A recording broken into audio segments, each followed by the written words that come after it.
In less than an hour, aircraft from here will join others from around the world. And you will be launching the largest aerial battle in the history of mankind. Mankind, that word should have new meaning for all of us today. We can't be consumed by our petty differences anymore. We will be united in our common interest. Perhaps it's fate that today is the 4th of July. And you will once again be fighting for our freedom. Not from tyranny, oppression, or persecution, but from annihilation. We're fighting for our right to live, to exist. And should we win the day, the 4th of July will no longer be known as an American holiday, but as the day when the world declared in one voice, we will not go quietly into the night. We will not vanish without a fight. We're going to live on. We're going to survive. Today, we celebrate our Independence Day.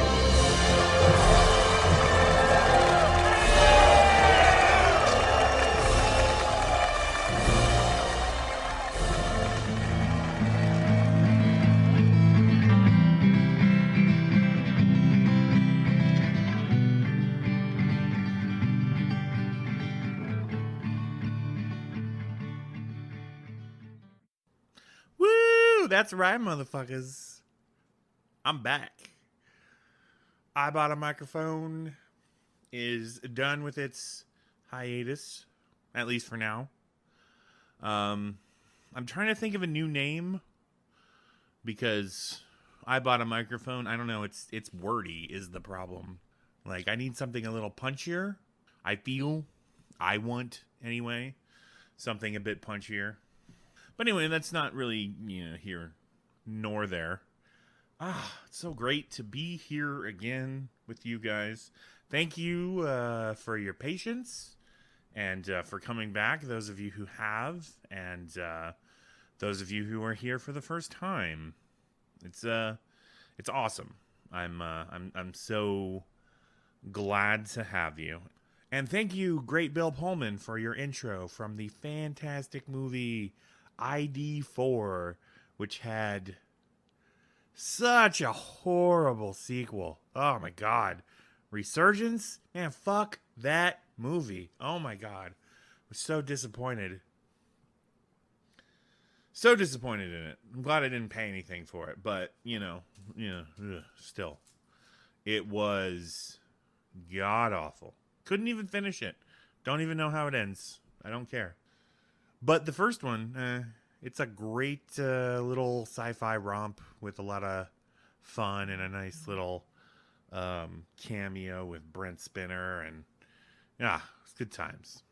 Not that this episode has anything to do with Independence Day or, like the concept of independence or July 4th or anything. I just thought that was like a nice rousing speech to come back on. I wanted something inspirational and uplifting to kind of bring us all back to the world of I Bought a Microphone. So I got some ideas, guys, for the next couple of episodes. I've actually been thinking about it a lot since I've been gone.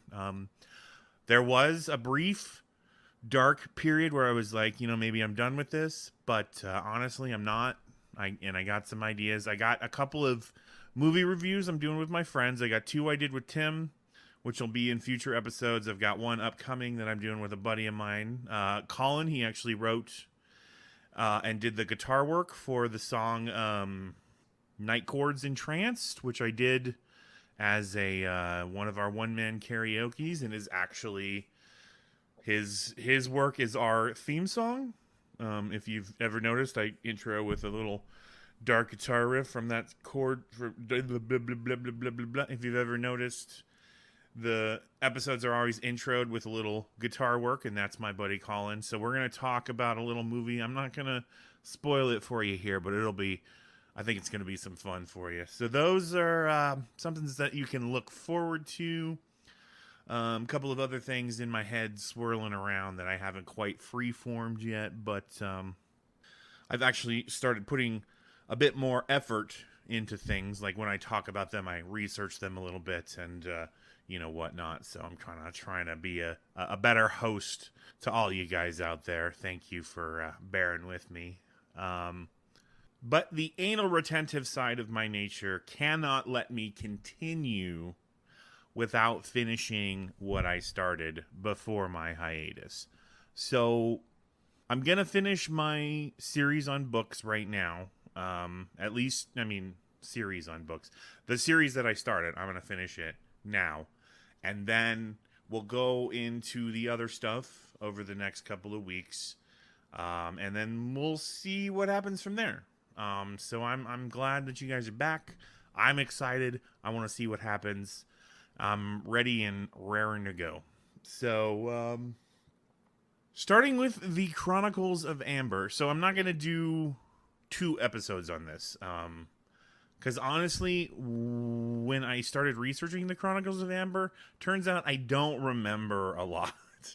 I read those books probably 20 to 15 years ago. Maybe a little bit less, but it's been a long time. So my memory is pretty fuzzy on all of that, but I did do some research into the overarching, plot and whatnot. And I want to talk about why I thought it was interesting.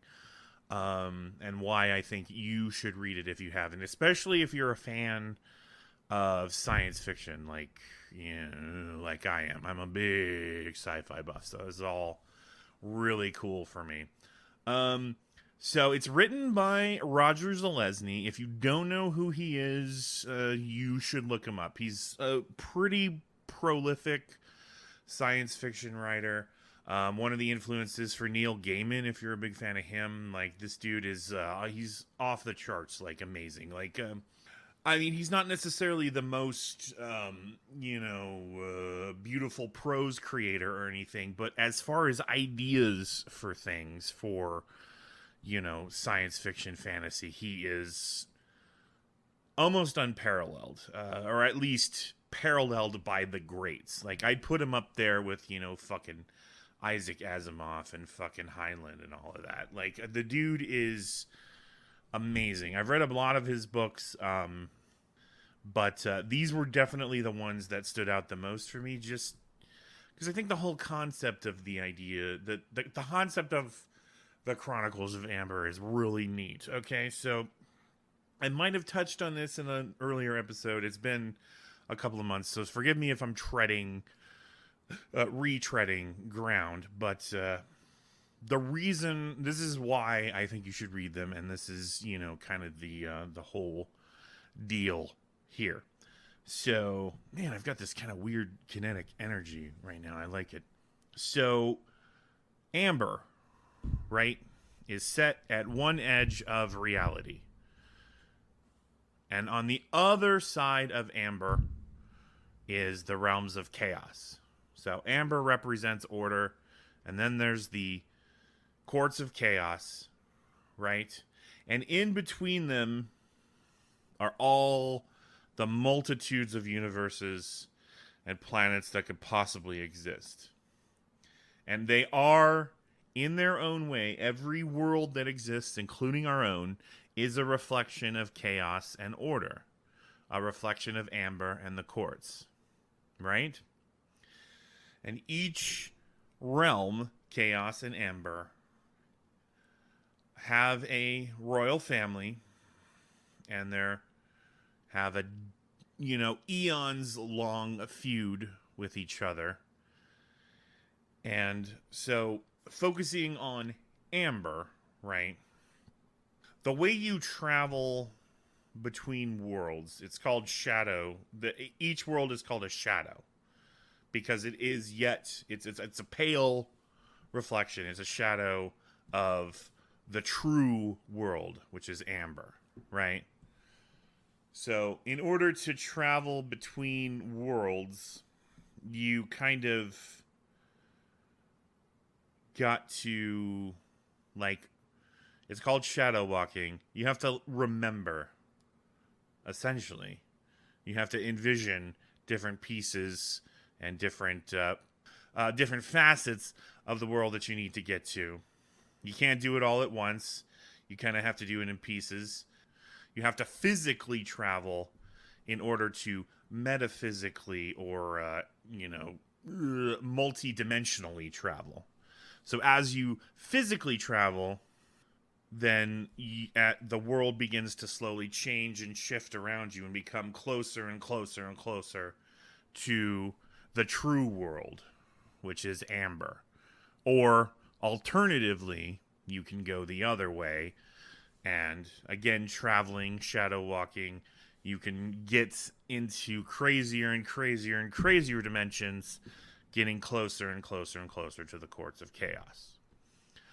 This is the world that the Chronicles of Amber inhabits, right? And there is a royal family. The king at the beginning of the story is dead, and he has something like 18 different children from like 5 or 6 or 7 different wives, and a couple of other not wives, mistresses, because they don't age the same way that we do. So the dude's just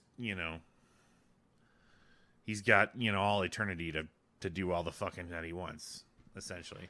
But they still are, they're not immortal. They age slower. Time moves differently in Amber than it does in other places. So they are killable. You can kill them. They do die. So the first 5 books follow the story of Corwin, son of Oberon, and his kind of quest for initially the throne, and then after that trying to basically stop the world from ending.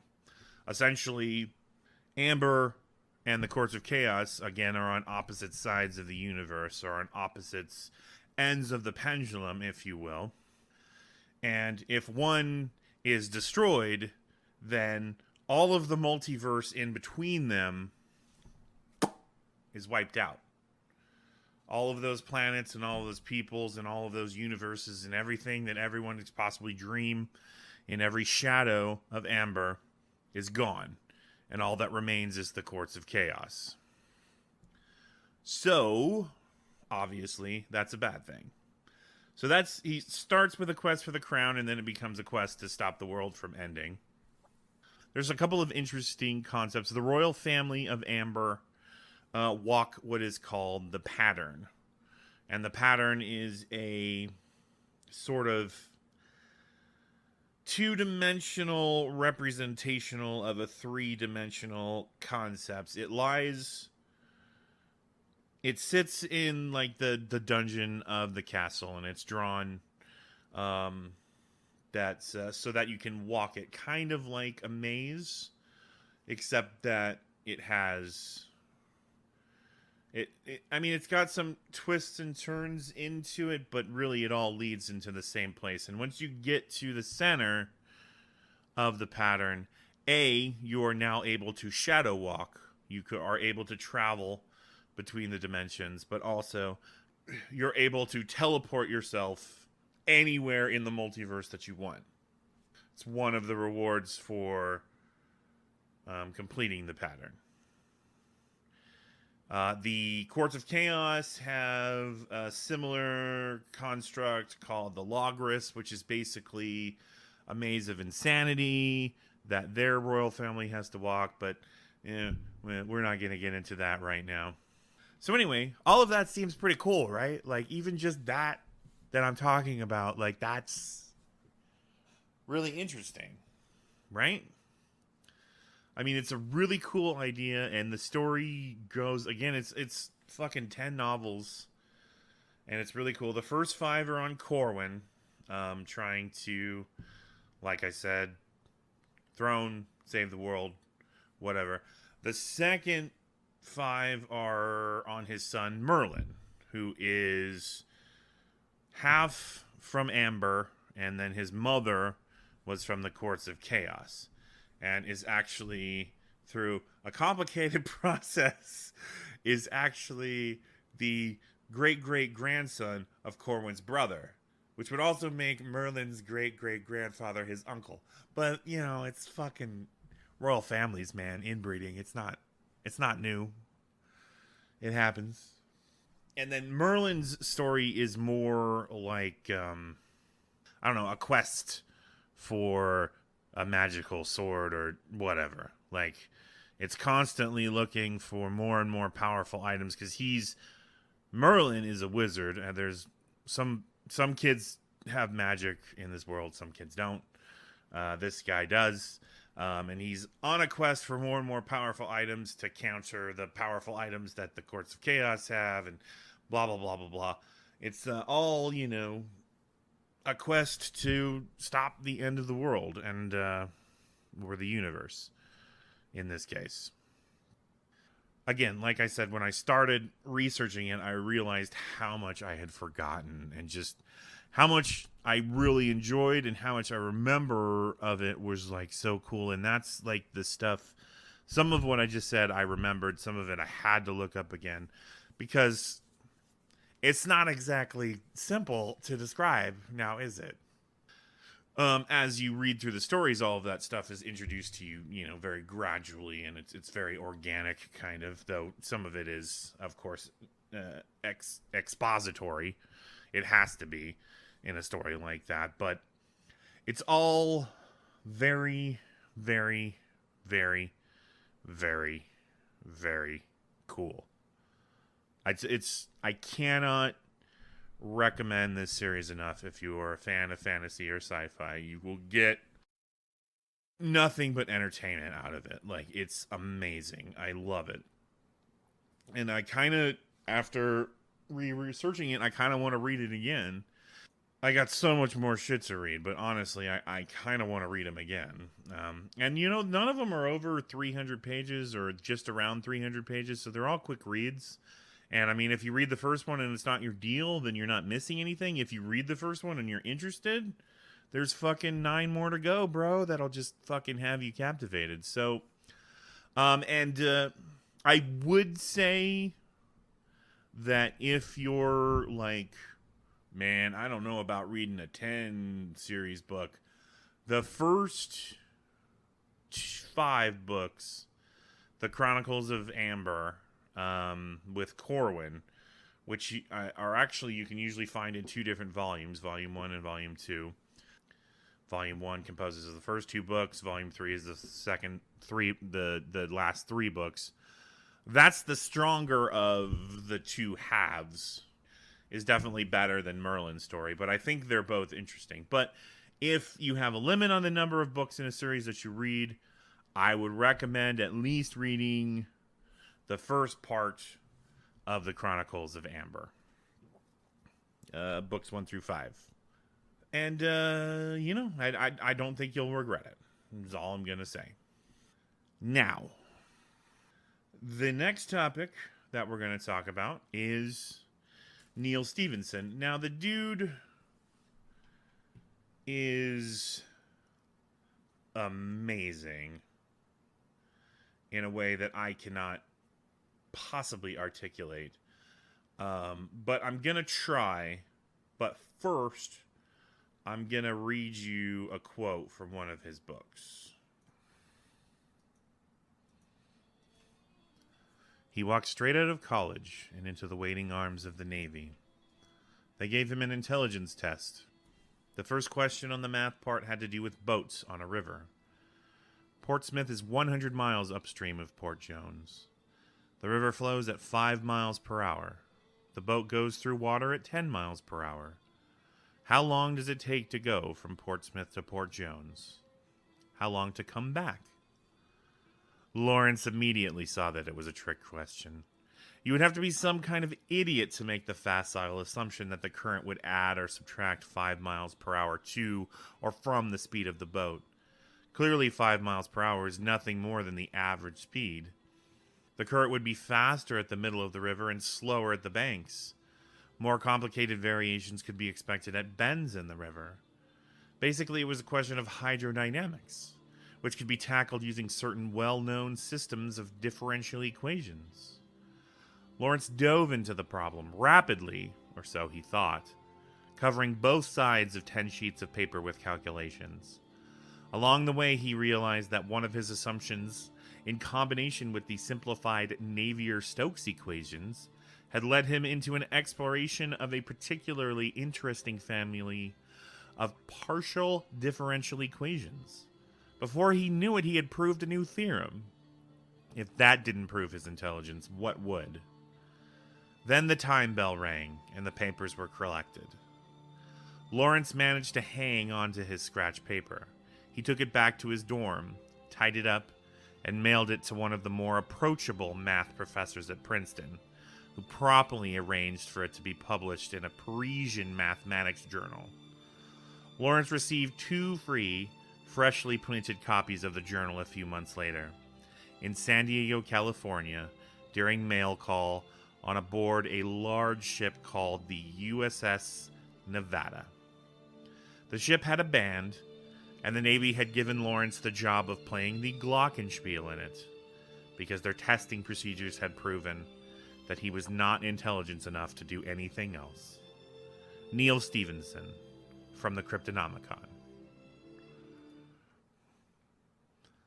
Man, that was not easy to get through. And honestly, I kind of fudged it near at the end, but I said on board when it should have been on board. But you know what? I'm gonna keep it. It's pretty solid all the way through. And so that is from the Cryptonomicon, and that is just kind of a example of the type of shit that you get from Neal Stephenson. The guy is working on levels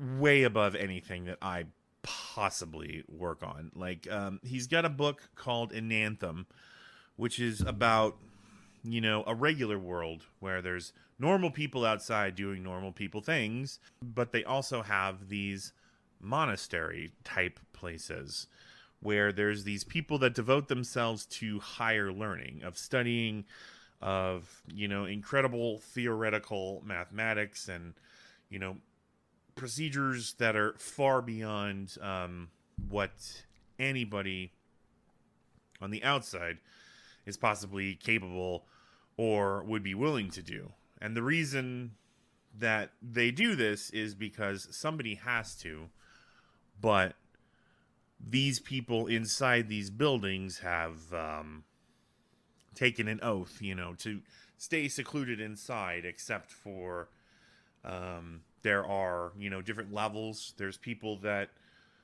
houses, I should say, that only emerge every year, other ones every 10 years, other ones every 100, and even the highest house, which guards the most sacred knowledge, they only emerge once every 1,000 years to share their, you know, information with the people. It's, oh God, like, and that doesn't even be, that's just kind of the background. That doesn't even touch base on, the interesting parts of that novel. It has to do with, astronomy and, you know, mathematics and physics and just interstellar travel and all sorts of crazy things. That it starts with just this, in a simple monastery with a dude who's just doing, you know, he's just sweeping and doing his, you know, daily duties. But it turns out at the same time that he's fucking sweeping up for these higher ups, he's also a fucking math genius. He just happens, you know, to be on the lower rung of this particular ugh. Then there's Snow Crash, which you've heard me talk about Shadowrun on this podcast before. And Snow Crash is just fucking pure Shadowrun through and through. It's this really cool sci-fi story of, you know, traveling through virtual reality and stuff in this post-depression, as in economic depression, world where America is number one in only 4 things: music, movies, microcode, software, and high-speed pizza delivery. So they have a mafia-run pizza joint that our protagonist, who is named Hiro, Hiro, protagonist, which I guess was a joke initially. Like, he didn't have a name for the character, so he just put that in as a placeholder and then kind of never fixed it. But anyway, so Hiro protagonist is a pizza delivery man. He is also a hacker, or a decker, if you will, in the Shadowrun parlance. So he works for this mafia-owned pizza joint that if your pizza is not delivered in 30 minutes, then your pizza is free. And not like just like you get the pizza for free. Like, if your pizza is not delivered in 30 minutes, a fucking Goomba in a helicopter flies to your house and personally delivers you your pizza and gives it to you gratis, free of charge. And then, of course, the pizza delivery man is hunted down and killed. So, and that's just where it starts. Like, that's in the first, 10 pages. And it just gets crazier and wilder, and just, it's a fun book. So he's a really high concept,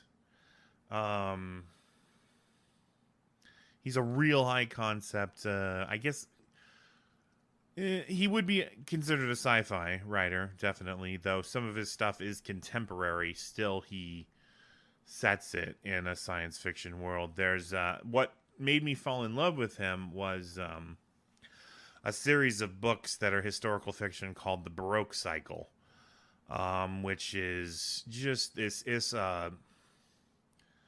was just 3,000 plus pages of just awesomeness. So it's set in the 17th century, and it mainly follows 3 characters. So there's Daniel Waterhouse, who is a Puritan, and he is a natural philosopher, and he's a friend of Isaac Newton. And then there's Halfcock Jack, who is literally got half of his cock chopped off. He is a soldier of fortune, a swashbuckler, a buccaneer, a ne'er-do-well. I mean, he is, he goes on a long and trying journey. And then there's Eliza, who is freed by Halfcock Jack, and she's an English woman, I believe. I can't remember if she's Dutch or whatever. She's white, but she's freed from a harem by Halfcock Jack. And she uses her, let's say, feminine wiles to rise through power of the English and French noble houses. And it's, of course, a long, like I said, it's 3 books, 1,000 pages plus each. It's a long, drawn-out, complicated story where lots of twists and turns and lots of things happening. But I mean, oh my god, it's just so fascinating.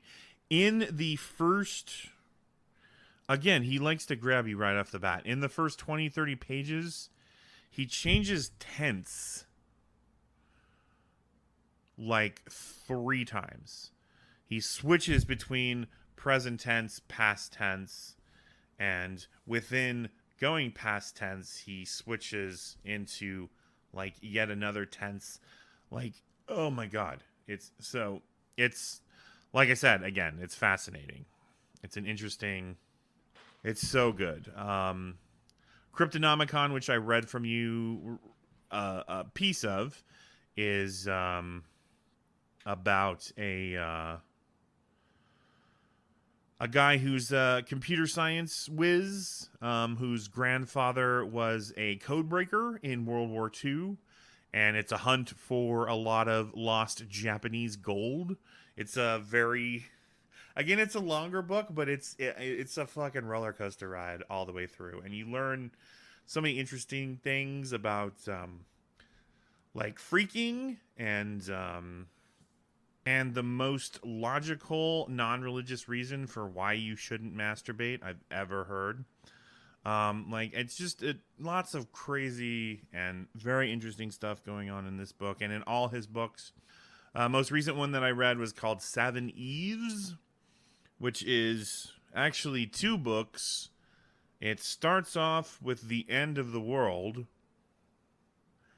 and a desperate grip for survival and how that all works out, and really in-depth explanations of interstellar and orbital mechanics and gravitational forces and how that all works. Like, he goes, I don't know if he just knows this shit or if he researches all this shit. I don't, but it's all fucking so cool. And then the second half of the book is, thousands of years later, and what the future holds for our species and how we might survive if the Earth dies and we have to live in space. Like, it's all sorts of interesting concepts. Like, I can't pick any particular one. Given my history and the people that I know that have read his books, and in addition to myself, I would recommend the Cryptonomicon first and foremost for somebody who's got a long attention span, because it's not a short book. Again, it's 1,000+ pages. If you're more of a light reader, but you're still interested in some high concepts, Snow Crash is the way to go. It's about 400 pages, and it's more of your standard sci-fi. It's less high concept, more just, a little more action-y, fast-paced type stuff in here, but it's still just interesting, and it'll give you a taste of just his immersion in any particular topic that he happens to be covering. It's, I can't recommend him highly enough. And honestly, I didn't give him the proper, respect that he deserves. But, I mean, honestly, it would be the Neal Stephenson podcast. That's what it would take to really get in depth in here and actually give you a taste of what you're actually in for. For example, the first book they talked about, in Anthem, they have a conversation about a problem that they have to solve, and they kind of narratively solve that through the story. At the end of the book, there is an appendix that actually shows you how they mathematically worked out the problem. If you're like that hardcore, if you really want to get that deep into it. That's the level of detail and, craft that he's willing to put into it. That he goes that far into actually, creating the equations that you need to solve the problems that he creates for you in the story. So, like, fucking 2 great guys, very different types of writers. Roger Zelazny likes to create really cool concepts, but he does not waste time. I don't think I've read a book of his that was more than 400 pages at the most, at the outside. Like, he likes to get in there, he likes to get it done, and he likes to blow your mind for a minute, but he's going to move on and he's going to write another story.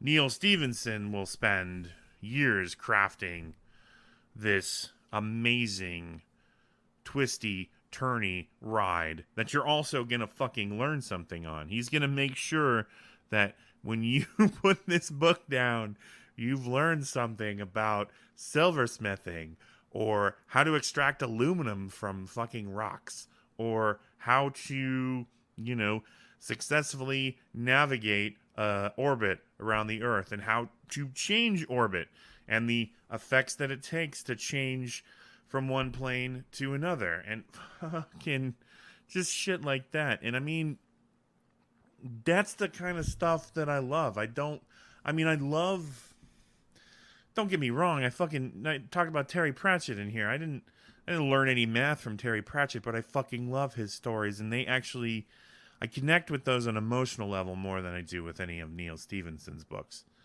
But Neil Stephenson still tells an entertaining story and also tries to teach you something. Like, to a lesser extent, Michael Crichton did stuff like this, but he wasn't nearly as, I think, intelligent as Neil Stephenson is, and nor was he nearly as good of a writer as Neil Stephenson is.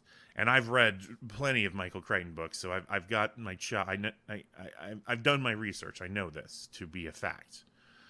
So I really recommend it, and I really recommend him. And I also recommend the Chronicles of Amber, and also honestly, any Roger Zelazny book. You can't go wrong. You're gonna have entertainment either way. This Immortal is another one that I've read, and I enjoyed it quite a bit. It won some sort of award, I can't remember, but it's a good one. So yeah, I mean, either one of those guys, take a gander at the next book. Once you get through your next book or what have you. Anyway, I think I'm going to wrap it up for now. I'm so glad to be back. And like I said, I got some ideas I'm working on. I think you guys are going to like them. And even if you don't, I'm going to do them anyway. Because that's what I'm doing this for. I'm doing it for me, not for you. But you know what? It's true. I say it every time, and I don't know if you guys actually realize it. But I fucking love you guys. I do. Those of you who tune in, because, I'm family or whatever, I appreciate that. Those of you who actually enjoy what I'm doing, that I especially appreciate. And again, if you ever want to hear my thoughts on anything, if you ever want to get involved, maybe be interviewed or talk to me about a certain topic on the podcast, you fucking just let me know. Hit me in the comments or send me a message on Facebook at Matthew Amundsen or, whatever. Most of you who listen to this have my phone number, so you can always text me too. Either way, however you want to do it. And if not, just keep listening. That's all I fucking care about. So I fucking love you guys. I'd give you a big ol' hug if I could through the radio, but I can't. So instead, I'll just keep chirping at you over the nets. Have a good one. Anyone who can fly a plane would be useful. I can fly. I'm pilot.